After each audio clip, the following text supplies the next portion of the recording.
खेतों और शांत वातावरण के साथ बहुत सुंदर लगता है। लेकिन वहाँ एक बार बारिश शुरू हो जाए तो हफ्तों तक नहीं रुकती। रमेश उस गांव के सबसे स्वादिष्ट चिकन चाउमीन बनाता है। आसपास के गांव के लोग उसके चाउमीन खाने आते हैं। लेकिन पिछले 3 दिनों से लगातार हो रही इस बारिश ने उसके व्यापार पर पानी फेर दिया है। रमेश निराश होकर सिर पकड़े बैठा है। सुजाता, देख रही हो आसमान में कोई बड़ा छेद हो गया है क्या? सुबह नहीं रात नहीं, बस बरस रहा है। 3 दिन से मेरा ठेला घर के बाहर भीगकर रो रहा है। ऐसे ही और 4 दिन बारिश हुई तो हमें घर में ही चाउमीन की तरह उबलना पड़ेगा। 1 रुपए की भी बोहनी नहीं हुई। अरे ये क्या कह रहे हो?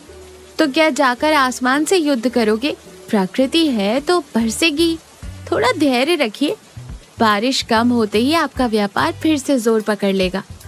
तभी अचानक दरवाजा खुलता है। भुवन अपना छाता बंद करते हुए पानी झटकते हुए अंदर आता है।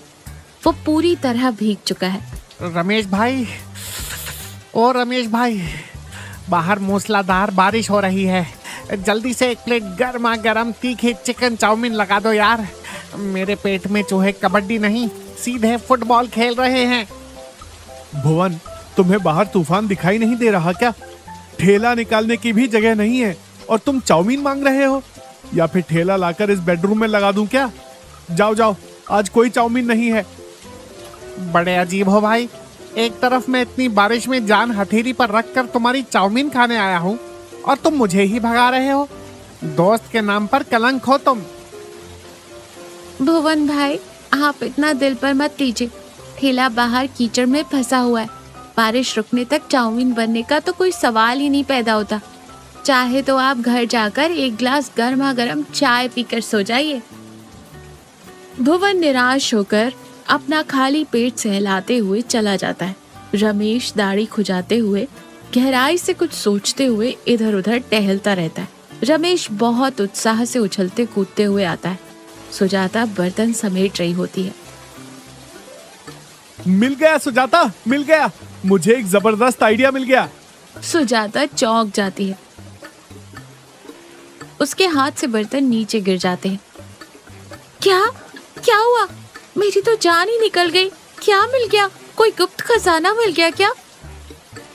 अरे खजाना नहीं सुजाता, दुकान लगाने के लिए एक सुपर प्लेस मिल गई। अपने गांव के बाहर पहाड़ी के पास जो नीलगिरी गुफा है ना, वो अंदर से बहुत बड़ी, गर्म और सूखी है। बारिश की एक बूंद भी अंदर नहीं आती। हम अपना स्टॉल ले जाकर उस गुफा के अंदर लगाएंगे। सुजाता सिर पीटते हुए कहती है, आपका दिमाग खराब हो गया है क्या? उस खंडर गुफा में चाउमीन खाने कौन आएगा? गांव वाले आपको देखकर कहेंगे। अरे रे, तुम्हें व्यापार का रहस्य समझ नहीं आ रहा है। इस ठंड और बारिश में लोगों को कुछ गर्मा गर्म और तीखा खाने का मन करता है, लेकिन वो भीगना नहीं चाहते। उस गुफा में तो बारिश की एक बूंद भी नहीं आती। सब एकदम सेफ है। तुम मेरी बात मानो, सारा सामान पैक करो, बाकी मैं संभाल लूंगा। गुफा के अंदर एक छोटा टेबल, गैस स्टोव लगाया गया है। आग की रोशनी में गुफा लाल और सुंदर सी दिख रही है। रमेश चाउमीन बना रहा है। भुवन एक कोने में बैठकर चाव से चाउमीन खा रहा है। मुंह में चाउमीन ठूसते हुए भुवन कहता है, अब्बा वाह रमेश, तुम आम आदमी नहीं हो भाई, पक्के जीनियस हो। गुफा के अंदर गर्मा गर्म चिकन चाउमीन, इसे खाते हुए तो ऐसा लग रहा है जैसे आदि मानव अचानक मॉडर्न हो गए हो। खाओ भुवन, खूब खाओ, लेकिन याद रखना, आज फ्री में देना नहीं हो पाएगा। पैसे कैश में देने पड़ेंगे। पुराने उधारी में ये ऐड नहीं होंगे। पता नहीं भुवन भाई, गुफा में अंदर से अंधेरा भी है। जरा देख कर खाइएगा, कहीं चाव से खाने के चक्कर में चाउमीन के साथ गलती से कोई चिमगादड़ न चबा जाए। ये बात सुनते ही भुवन डर के मारे अचानक खांसने लगता है। गले में उसके नूडल्स फंस जाते हैं और फिर वो पानी पीता है। रमेश और सुजाता जोर से हंसते हैं।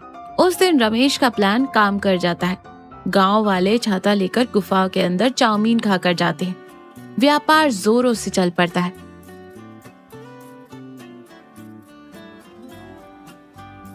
सभी ग्राहक चले गए हैं। रमेश और सुजाता सामान समेट रहे हैं। भुवन भी वहीं खड़े होकर उनकी मदद कर रहा है। रमेश खुशी से पैसे गिनते हुए कहता है, आज व्यापार बहुत बढ़िया हुआ सुजाता, सब खत्म हो गया। हाँ सुजाता, मैंने अपने लिए उस डिब्बे पर एक प्लेट चिकन चाउमीन रखी थी ना, वो कहाँ गई? मैंने तो नहीं देखा जी, आपने जहाँ रखी थी वहीं होगी, ठीक से देखिए। भुवन इधर उधर देखते हुए घबराहट में कहता है, भाई मेरी तरफ ऐसी शक की नजर से मत देखो, मेरा पेट भर चुका है, मैंने नहीं खाई, लेकिन यहाँ तो वो प्लेट है ही नहीं। रमेश आश्चर्य से सिर खुजाते हुए कहता है, ऐसे कैसे? हवा में गायब हो गई क्या? 1 मिनट पहले मैंने खुद अपने हाथों से उसे वहां रखा था और स्टोव पहुंचने के लिए इधर घूमा। पल भर में प्लेट कैसे गायब हो सकती है? रमेश, मैंने सुना है भाई, पुरानी गुफाओं में भटकने वाली आत्माएं होती हैं।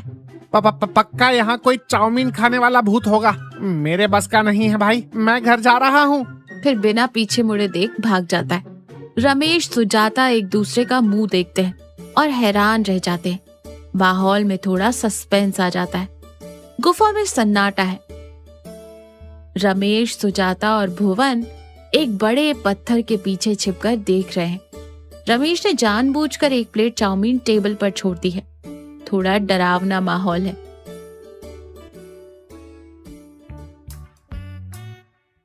रमेश, पुण्य मिलेगा, मुझे छोड़ दे भाई।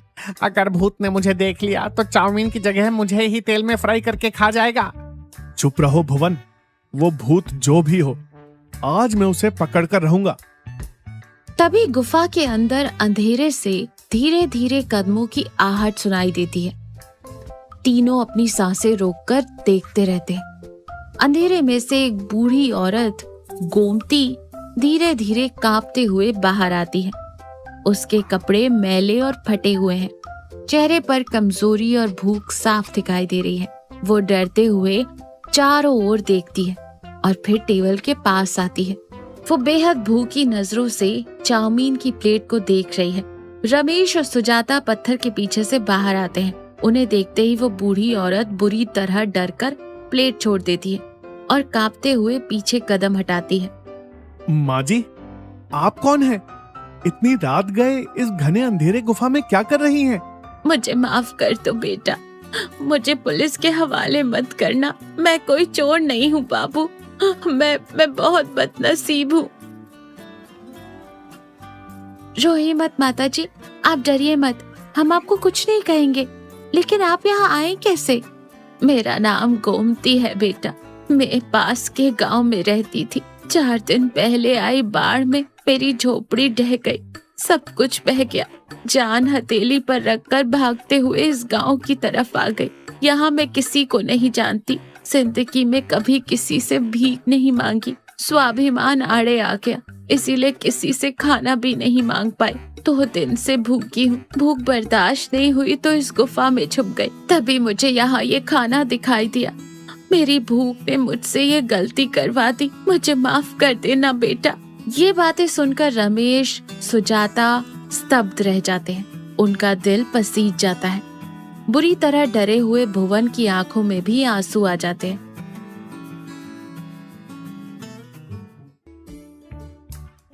अरे माँ जी, इसमें माफी मांगने वाली क्या बात है? ये रमेश मेरा जिगरी दोस्त है, इसके पास बहुत सारी चाउमीन है। आपको जितनी चाहिए आप उतनी खा सकती हैं। माँ जी, आपने जो किया वो चोरी नहीं है। सच कहूं तो आज आपने मुझे जीवन का एक महान सत्य सिखाया है। इंसान जो भी मेहनत करता है, कमाता है, वो बस 4 निवाले खाने के लिए ही तो है।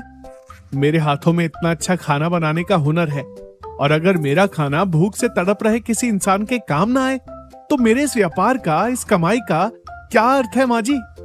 सुजाता आंसू पोंछते हुए तुरंत स्टोव जलाती है और कहती है, माँ जी, आप कल की वो ठंडी चाउमीन मत खाइए, बस 2 मिनट बैठिए।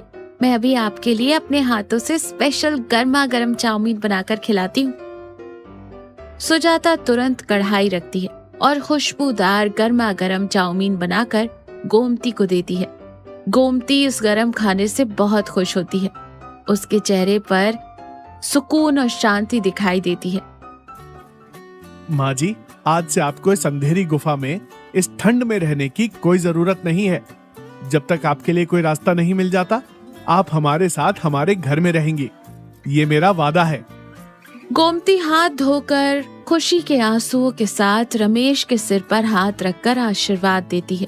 खुश रहो बेटा, तुम्हारा घर परिवार सुखी रहे। भगवान तुम्हारे व्यापार को हमेशा दिन दूनी रात चौगनी तरक्की दे। और रमेश भाई, माँ जी ने जो प्लेट खाई है उसके पैसे भी मेरे ही खाते में लिख लेना।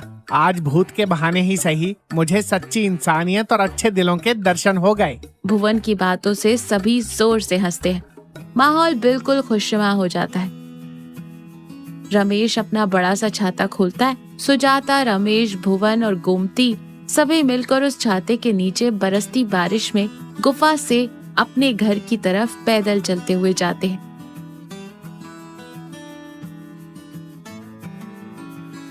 रमेश ने बारिश की मार से अपने व्यापार को बचाने के लिए उस अंधेरी गुफा में दुकान लगाई, लेकिन वहां उसे व्यापार के साथ साथ जीवन में कभी ना भूल पाने वाला इंसानियत नाम का असली गुप्त खजाना मिल गया। सच ही तो है, जिंदगी में असली स्वाद खाने में डाले जाने वाले मसालों से नहीं आता, बल्कि किसी जरूरतमंद की भूख मिटाने में उनकी मदद करने में आता है।